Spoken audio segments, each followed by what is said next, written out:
Hello guys, welcome back to our channel. Today we have got a lineup of jokes for you that are guaranteed to crack you up. Let's straight dive into the fun. A woman woke up at 2 a.m. and realized her husband wasn't beside her. She slipped on her robe and went downstairs to see where he'd gone. She found him sitting alone at the kitchen table, staring into a mug of black coffee.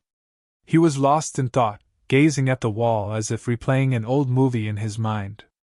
Every few moments, he wiped away a tear and let out a long, heavy sigh. Concerned, she walked over and gently asked, "Frank, what are you doing up at this hour? Is everything all right?" He looked up at her with misty eyes. "I was just thinking about when we first started dating. 40 years ago. You were only 17. She smiled softly. "I remember," he continued.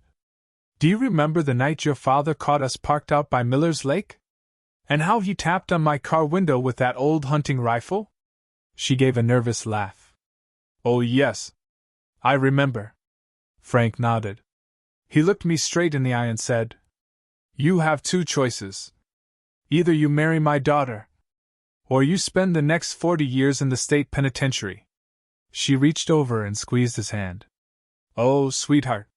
Frank sighed, shook his head, and said, "I would have been released this morning." A man who makes caskets was going to deliver one of his coffins when his car broke down. Trying not to be late, he put the coffin on his head and began heading to his destination.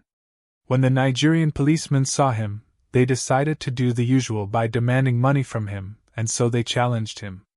"Where you dey carry that thing go? Way receipt? Way particulars?" The coffin man instinctively replied, "I don't like the place where I was buried. So I decided to relocate."